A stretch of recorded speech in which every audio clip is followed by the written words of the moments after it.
హరే కృష్ణ. నిజమైనటువంటి సంస్కృతి అంటే ఏమిటి? దీని గురించి శ్రీల ప్రభుపాదుల వారు చెప్పినటువంటి ఒక చక్కటి విషయాన్ని మనం చూద్దాం. ఇది శ్రీల ప్రభుపాదుల వారు 1975వ సంవత్సరంలో మారిషస్‌లో అక్టోబర్ 25వ తేదీన ఒక మార్నింగ్ వాక్‌లో చెప్పినటువంటి విషయం. అదేమిటో చూద్దాం. ఏ స్త్రీనైనా సరే మనం తల్లిగా చూడాలి. ఇది సంస్కృతి అంటే. వివాహం చేసుకున్నటువంటి భార్య తప్ప స్త్రీలందరినీ కూడా తల్లిగానే పరిగణించాలి. బ్రహ్మచారులకు ఆ విధంగా బోధించబడేది. మాత, అమ్మ, తల్లి అని సంబోధించేలా ప్రతి స్త్రీని కూడా. ఇది సంస్కృతి అంటే. ఇప్పుడు వాళ్ళు ఇతరుల యొక్క భార్యని ఎత్తుకుపోవడానికి ప్రయత్నం చేస్తూ ఉన్నారు. ఆ విధంగా ఇతర స్త్రీలను దోచుకోవడానికి ప్రయత్నం చేస్తున్నారు. వారు సంస్కృతి కలిగిన వారిగా చలామణి అవుతున్నారు.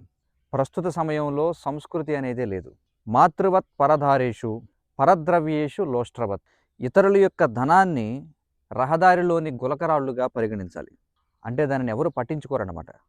కానీ ఇప్పుడు ఇతరుల యొక్క ధనాన్ని ఏ విధంగా లాక్కోవాలా అని ప్రణాళికలు వేస్తున్నారు. తరువాత ఆత్మవత్ సర్వభూతేషు అని చెప్పబడింది. మీకు దుఃఖము, బాధ కలిగినట్లయితే మీరు ఇతరుల యొక్క దుఃఖం గురించి, బాధ గురించి కూడా ఆలోచించాలి. మీ పీక కోయబడినట్లయితే అప్పుడు మీకు ఆనందంగా ఉంటుందా? మరి అలాంటప్పుడు అమాయకమైనటువంటి పశువుల యొక్క గొంతులను ఎందుకు కోస్తున్నారు? మరి ఎక్కడుంది సంస్కృతి? సంస్కృతి అనేదే లేదు. ఉన్నవాళ్ళంతా కూడా కేవలం దొంగలు, దోపిడీదారులు, మూఢులు, మూర్ఖులు. ఎక్కడుంది సంస్కృతి? వారికి సంస్కృతి అంటే అర్థం ఏమిటో తెలియదు. ఇదిగో ఇది సంస్కృతి. ఈ 3 విషయాలు చెప్పబడ్డాయి. ఇది సంస్కృతి అంటే. మాతృవత్ పరధారేషు పరద్రవ్యేషు లోష్ట్రవత్ ఆత్మవత్ సర్వభూతేషు యః పశ్యతి స పండితః. చాణక్య పండితుడు చెబుతున్నాడు. ఈ విధమైన దృష్టి కలిగిన వాడే సంస్కారవంతుడు.